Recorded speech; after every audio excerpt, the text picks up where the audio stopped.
Hello everyone, mental health से related nursing lecturer के इस वीडियो में बॉर्डर लाइन पर्सनैलिटी डिसऑर्डर के मरीजों की केयर या देखभाल के सिलसिले में ये हमारा थर्ड पार्ट है। अगर बॉर्डर लाइन पर्सनैलिटी डिसऑर्डर के लोगों में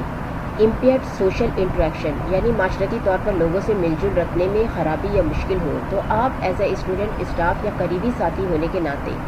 किस तरह उनकी मदद या केयर कर सकते हैं।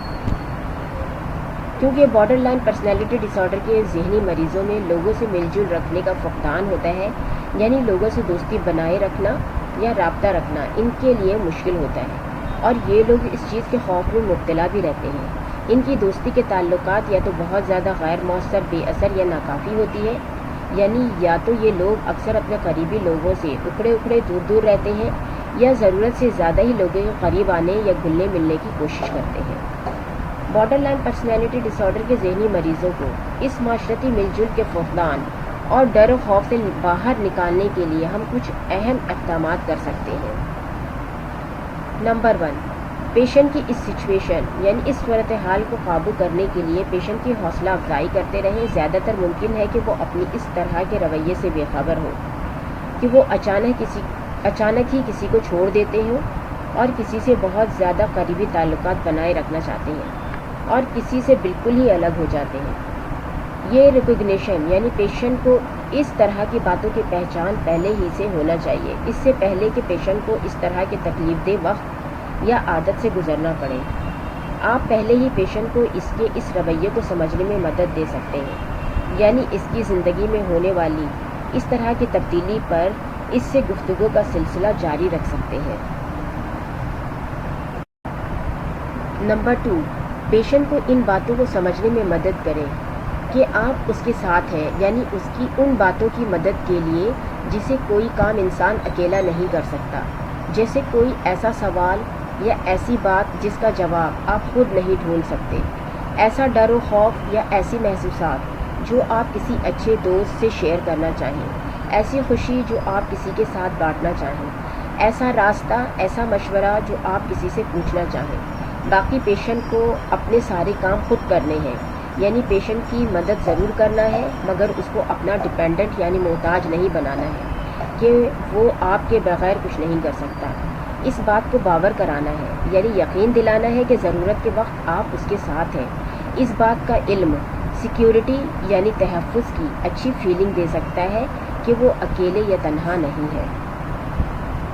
नंबर 3, जो स्टाफ पेशेंट के साथ काम करते हैं उनको रोटेट यानी तब्दील करते रहें, ताकि पेशेंट एक ही स्टाफ का आदी ना बने और पेशेंट भी हर स्टाफ के साथ काम करना सीखे और किसी एक स्टाफ के चेंज हो जाने की वजह से उसके अंदर किसी के दूर हो जाने या बिछड़ जाने का खौफ पैदा ना हो। नंबर 4, पेशेंट के साथ मिलकर उसकी फीलिंग या एहसासात को ढूंढने या मालूम करने की कोशिश करें जो पेशेंट के अंदर छोड़ दिए जाने या अकेले रह जाने का खौफ पैदा करती है।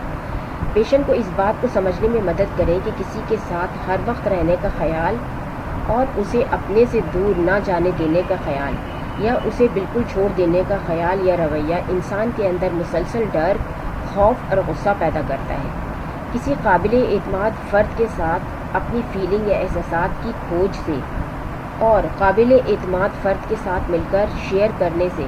पेशेंट को वो मसाइल समझ में आ सकते हैं जो कभी हल नहीं हुए या पेशेंट को कभी ना हल होने वाले मामलात को हल करने में मदद दे सकती है। नंबर 5, पेशेंट को ये बात भी समझने में मदद करे कि उसका ये रवैया या बिहेवियर यानी हर वक्त किसी के सर पर मुसर्रत रहना, उसे इंडिपेंडेंट ना रहने देना, यानी उसे कहीं अकेले इसके अपने ज़रूरी काम के लिए आज़ाद ना छोड़ना, रोना धोना, गुस्सा करना, उसकी अपनी यानी ख़ुद पेशेंट की इत्मीनान बख्श ताल्लुकात को किस तरह नुकसान पहुंचा सकता है।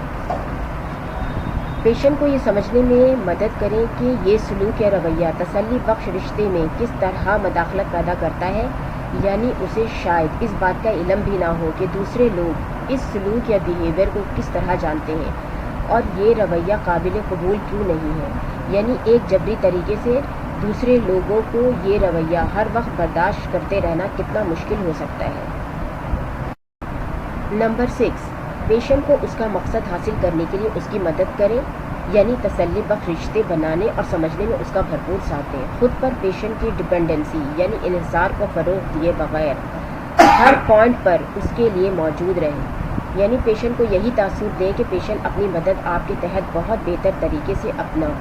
گول اچیو کر رہے ہیں۔ پیشنٹ کو پازیٹیو ری انفورسمنٹ یعنی ایسا حوصلہ اور ایسی طاقت ابھاریں کہ پیشنٹ میں خود پر بھروسہ قائم ہو۔ پیشنٹ میں اپنا آپ چھوڑ دیے جانے کا خوف اس کے دل و دماغ سے نکالنا ہوگا۔ پیشنٹ کو ہر صورت میں اس کی اطمینان بخش یا مطمئن ہونے کی بہتر قابلیت کو قائم رکھتے ہوئے اکیلا چھوڑ دیے جانے کا خوف بہتر ریلیشن شپ یا قربتوں کے لیے حل کرنا ہوگا۔ پیشنٹ کو اس کی زندگی کے منفی اور مثبت پہلوؤں کو سمجھنے میں اس کی مدد کرنی ہوگی، یعنی اگر زندگی میں کبھی منفی یا مثبت پہلو آ جائیں تو کیا کرنا ہوگا، اور انسان ہی کی زندگی میں ایسی چیزیں ہو سکتی ہیں تو ان کو کس طرح ریزالو یا حل کرنا ہوگا۔ اس طرح کی تمام صورتحال میں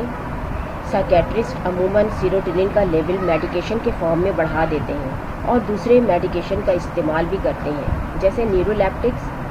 mood stabiliser, antipsychotic, antidepressant اور ڈفرینٹ ٹائپ کی تھراپی یعنی سائیکو تھراپی استعمال کر کے سائیکیٹرسٹ اور سائیکو تھراپسٹ اور اسٹاف کی مدد سے مریض بہت جلد بہتری کی طرف آ جاتا ہے۔ اگر ابھی تک آپ نے میری ویڈیو کو سبسکرائب نہیں کیا ہے تو پلیز اسے سبسکرائب کر لیں۔ میری ویڈیو اچھی لگی ہو تو اسے لائک کریں اور اپنے دوستوں کے ساتھ شیئر کریں۔